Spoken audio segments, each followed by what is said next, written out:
Bapak Ibu sekalian, ya, ada 3 target besar ibadah Ramadan yang Allah uraikan dalam Al-Quran. Ya, ini ayat yang familiar, insya Allah ya. Ini terutama di hari-hari Ramadan ini. Ya, Surah Al-Baqarah 183, 185 dan 186, gitu ya. Nah, ini di mana Allah berfirman, A'udzubillahi minasyaitonirrajim, ya ayyuhalladzina amanu kutiba alaikumusiyam kama kutiba alal ladzina min qablikum la'allakum tattaqun. Wahai orang-orang yang beriman, diwajibkan kepada kalian berpuasa sebagaimana telah diwajibkan kepada umat sebelum kalian agar kalian bertakwa. Jadi variabel yang pertama, kata Allah, target Ramadan itu adalah takwa. Maka seluruh potensi kebaikan yang kita punya, Bapak Ibu sekalian, di bulan Ramadan ini itu harus dalam rangka mencapai predikat takwa, gitu ya, dengan segala maknanya, gitu ya. Artinya menjalankan seluruh perintah Allah dan meninggalkan larangannya. Kita betul-betul pada level ketaatan yang optimal, gitu. Itu takwa, Bapak Ibu sekalian. Yang kedua, pada surah Al-Baqarah 185, ayatnya agak panjang ya, dimulai dengan dengan penjelasan bahwa bulan Ramadan adalah bulan diturunkannya Al-Qur'an. Syahrul Ramadan alladzi unzila fihil Qur'an. Nah, pada penghujung ayat Allah mengatakan la'allakum tashkurun. Agar kalian menjadi pribadi-pribadi yang bersyukur.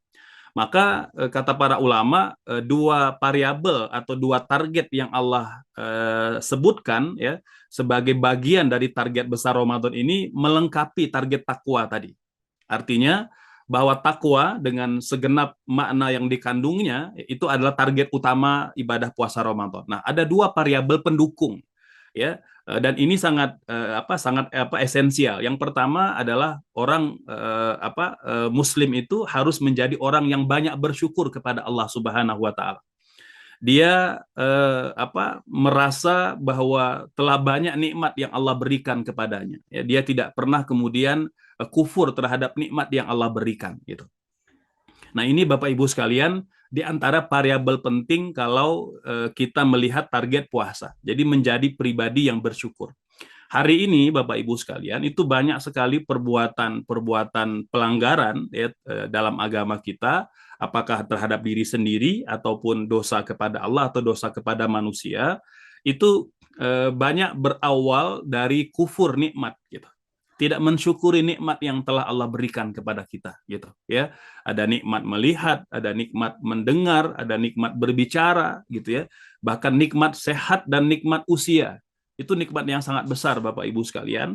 Ini kan sejatinya nikmat-nikmat ini itu kita gunakan dalam rangka melakukan ketaatan kepada Allah Subhanahu wa taala. Ya, tapi justru banyak orang yang akhirnya abai terhadap nikmat-nikmat itu sehingga mereka kufur. Mereka mengingkari. Mungkin mereka tidak menolak bahwa nikmat itu yang datang dari Allah Subhanahu wa taala. Tapi mereka mengingkari dari aspek menggunakan nikmat-nikmat tersebut, gitu. Ya. Nah, ini Bapak Ibu sekalian, oleh sebab itu kata para ulama, kalau kita bicara nikmat, dia tidak cukup dengan tasyakur bin ni'mah, mensyukuri nikmat, tidak memadai, gitu. Kan kita sering ya, Bapak Ibu mengucapkan kalimat tasyakur bin ni'mah.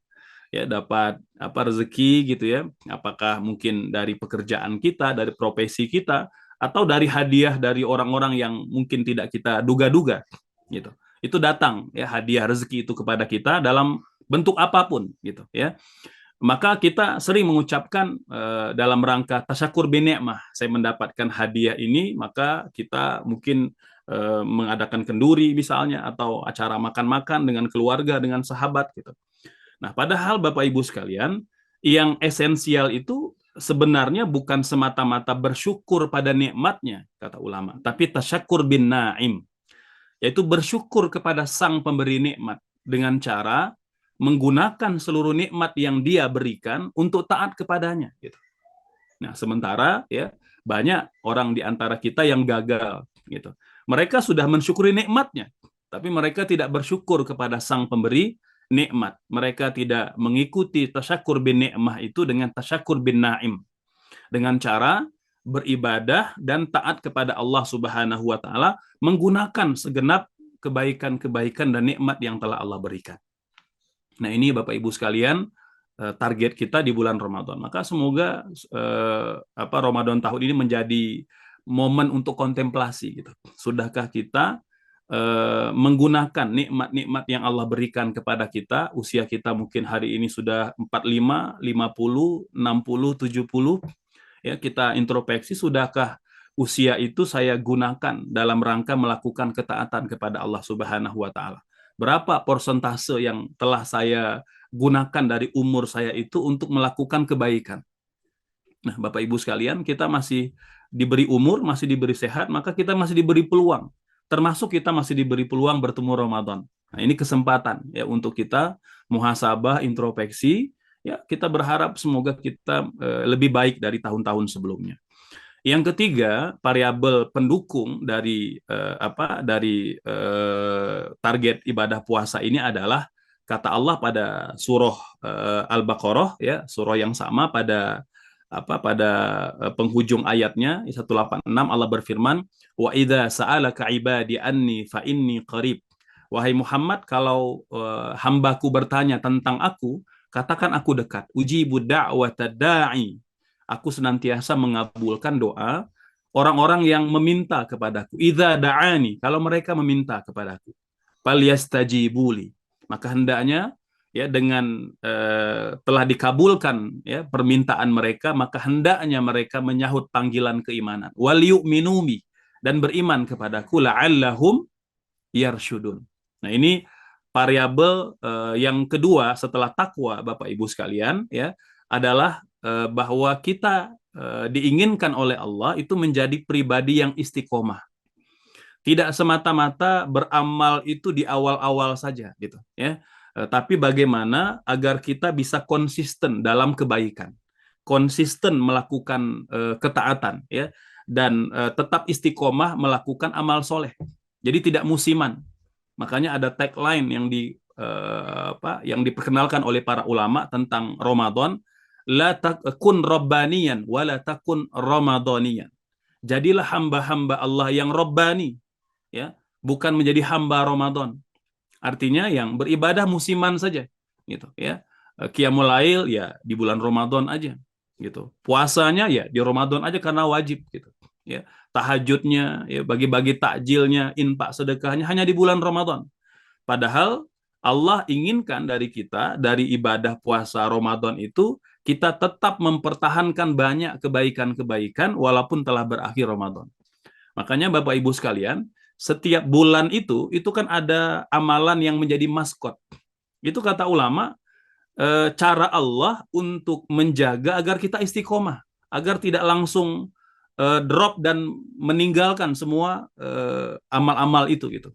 Ya, kan kita baru aja selesai bulan Ramadan, bahkan hari pertama Idul Fitri kita bersukaria ya menyambut hari kemenangan, ya. Itu hari kedua Syawal kan kita sudah dianjurkan untuk berpuasa 6 hari bulan Syawal, gitu. Nah, ini menunjukkan bahwa memang Allah punya instrumen, gitu, ya, agar kita bisa mengekalkan momentum semangat ibadah itu. Jadi setiap bulan itu ada maskot-maskotnya, gitu, ya. Muharram nanti ada Syawal itu ada puasa Syawalnya, Zulqa'dah nanti ada puasanya, ya. Zulhijjah nanti ada ibadah hajinya, Muharram begitu seterusnya. Jadi setiap bulan itu ternyata memang Allah telah menyiapkan instrumen-instrumen untuk kita mengekalkan semangat beramal soleh dan beribadah kepada Allah Subhanahu wa taala. Nah, Bapak Ibu sekalian, kita diharapkan tidak lalai, tidak abai terhadap target-target dan isyarat yang Allah berikan dari ibadah puasa.